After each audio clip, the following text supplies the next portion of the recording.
Sometimes you just want to watch something a little bit silly. Night and Day, directed by James Mangold and was released in about this time.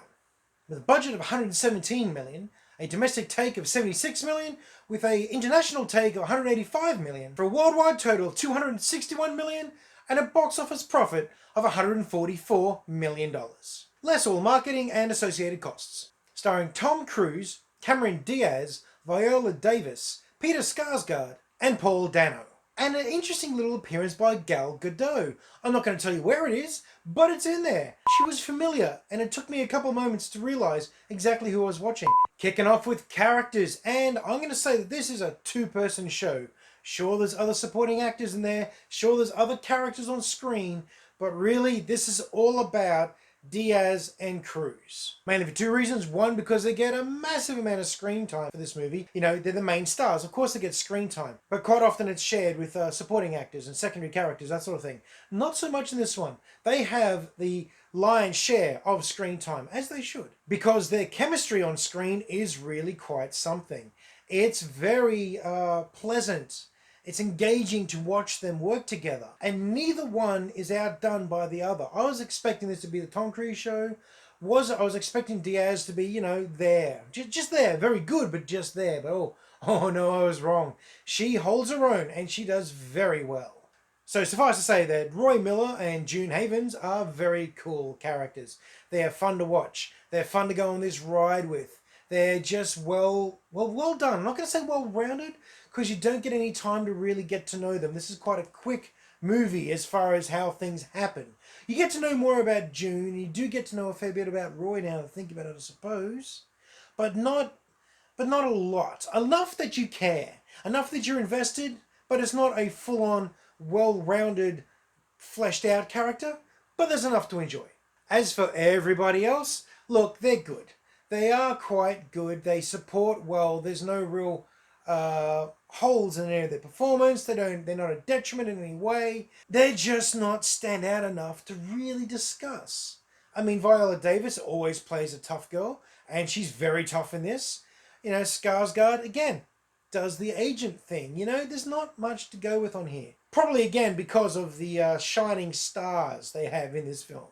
I would like to double back and focus on the interplay and just the charisma between Diaz and Cruise. Very, very good. The linchpin of this movie, actually. And it's a good thing they're in here. It's a very good thing, because whilst I quite enjoy their performances, there's a couple of other things in this movie that don't work as well. Still fun, but not so great. But as for the score, I'm happy to give characters here a 3.25.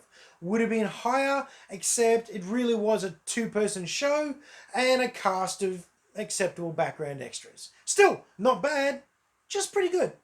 Story. Okay, well, the story itself is fairly generic. You know, it's the rogue spy off to clear his name who's picked up a hitchhiker along the way, so to speak, and she's getting romantically involved and all caught up in his mission and his world, and they rush along and save the day. And there's your very predictable romance twist, and then your betrayal twist, and there's a double triple cross in there, and the emotional twist is really just him trying to help her, etc., etc., etc. It's all fairly standard. The only thing that isn't standard, really, is her going off and digging into his background and meeting his parents and discovering some interesting things. Didn't expect it to go there. That's a deviation from the norm. Another deviation is their use of montage to progress storyline. Wasn't quite expecting that. I mean, montage always sets something up. Everyone loves a montage, but the way they used the montages in this one was unusual. Enjoyable, just unusual. Didn't mind it, really. But it is your generic spy story, racing to save the world from technology that's a bit out of control. In this case, it's a battery. It's a little battery that's purported to be the world's first perpetual motion energy source. Which is a high-end idea for really a middle-of-the-road movie. So that was kind of cool. That was an interesting play. As far as MacGuffins go, that's not a bad one. And they had the double MacGuffin, because they also had the genius kid that came up with the idea. He's also hunted. Either they want to kill him to stop the technology getting out there, or they want to keep him because, you know, he can do it again. That'd be cool. So, you know, there's a double MacGuffin there. The love story was okay. It didn't overdo it, which was nice. It was very clear what they were doing. It was telegraphed well. They didn't go into any pointless rubbish with it. It was there. It was this undeniable tension between the two main characters, and that was cool. That was kind of nifty. Wasn't really much of a story arc, I suppose, for the characters. Miller is the badass super spy, and he stays that way the whole time. June, her arc does this sort of thing. That's not really an arc. It's more of a bumpy line. So, but it wasn't bad. It wasn't bad. Overall, story, no surprises, nothing big or dynamic about it, but there were no holes in it, really. I mean, aside from the usual action movie holes, there were no major disappointments, it wasn't clunky or badly edited or anything like that. So, no, the story made sense, the story was easy enough to follow. Story gets a 3.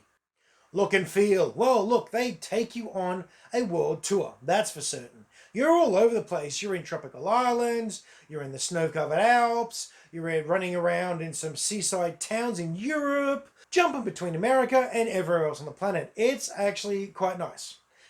Visually speaking, for the majority of this movie, it's actually quite good. It's really quite clever in the way that they represent everything, and they show you where they are, and the way people dress, and the way people act, different warehouses or street scenes, or all that sort of thing. That all blends nicely. Everything matches where they're meant to be at the time. But other than that, it's your standard spy movie.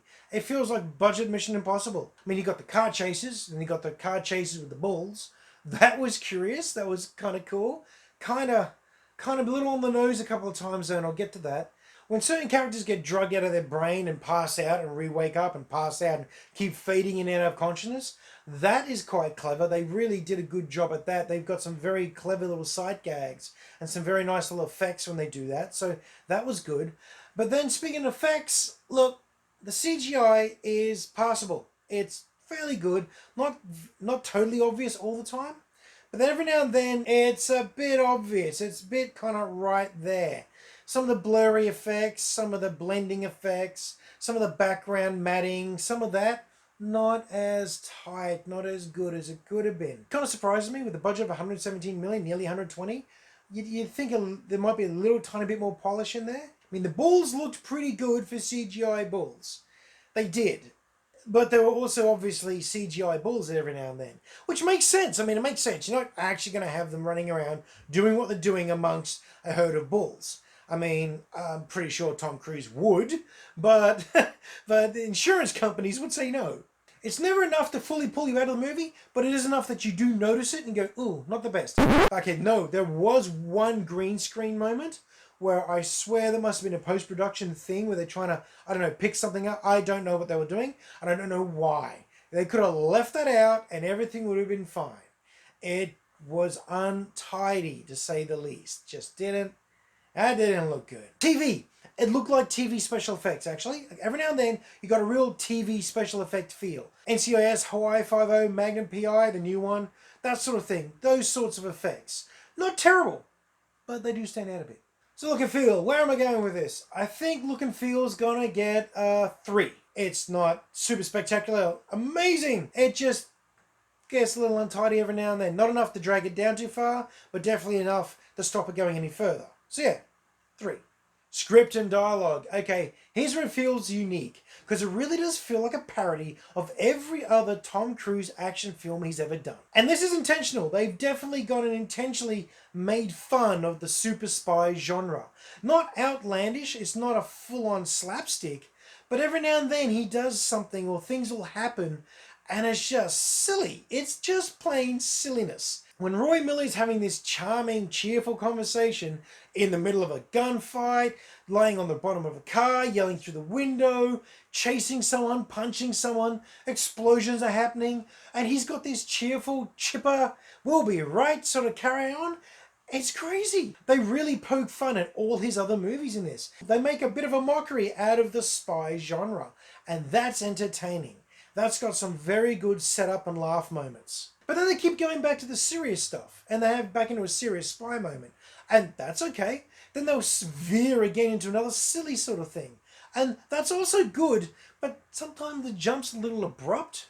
Or you're expecting more humor and you're not getting it. But then you're deep into the serious stuff, and then it's suddenly weird and funny again. it's not always balanced. It's not always a balanced, unified sort of front, but it's still good. It's still, when it's good, it's really good. When it doesn't work so well, it's, a bit average, doesn't quite land. But on the whole, it's never Tom Cruise who doesn't land it, or for that matter, Diaz. They pretty much got everything down pat. The whole overall scene, however, may not flow as well as I'm sure everyone was hoping. And those montages that they use in this, where it's the escape montage or the go somewhere else montage, where someone gets drugged out and then it's told from their point of view with them fading in and out of consciousness in a car, then in the back of some other car, and then captured in some fortress or something, and then in a plane, and then jumping out of the plane, and then waking up on a beach. It's all these flashes of consciousness, and it's telling a very hopscotch story. It's weird. I liked it. I actually did like it. It probably wouldn't have worked in any other movie, but they'd set the tone for the foolishness at the start. And so when this starts happening, you just kind of buy into it. You just go along with that. Hello? So you're serving up dinner now? Okay. Dinner's served. I'll be back in a minute. You could argue that some of the movie suffers because of the comedy, and you might be right. But at the same time, if you get to the end of this movie and you're still upset about the fact that it's funny, you should have jumped out in the first 15 minutes, because that's when that was established. Overall, for script and dialogue, it's fast, it's funny, it's very witty, it's kind of crazy. I enjoyed watching where it went and listening to all the carry on and banter. It was heading up very high, but it kept, every now and then, bump back down. But I'm still going to be giving script and dialogue a 3.5, because it was just clever. Fun factor. So, yeah, I had a fun time. I enjoyed myself. This was neither a roaring comedy nor a breathtaking thriller action movie. It was a comedy action movie, and it delivered on both fronts. So that's a pretty good thing. Huh. Alright, extended cut apparently. Didn't know that. Wonder what they added. Anyway, apparently this is the extended version, which gives us more something.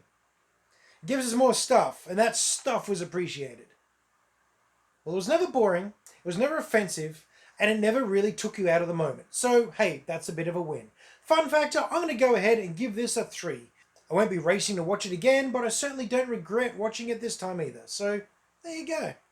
Final score, well, you add them all up and you get yourself a stock standard 15.75 for a stock standard comedy action movie. Would I recommend it? Yeah. I'd recommend it. Have a good time, have a bit of a laugh. It's going to come with the don't expect too much and have a good old time disclaimer, but still, I would expect people to enjoy themselves. And if they didn't like it, it would probably be because, well, for one of 3 reasons. 1, they don't like Tom Cruise. 2, it felt a little slow.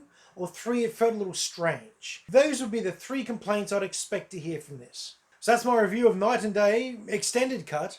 Hope you enjoyed it. Please let me know down below if you've seen it before and what did you think of it. Did you enjoy this? Did you think it was over the top or just the right amount of silliness? Please like, share and subscribe. And as usual, I hope you're having a great week and that you find some time to go and watch a movie. Or stay home and watch a movie. Probably better than going out right at this point. So yeah, stay home and watch a movie.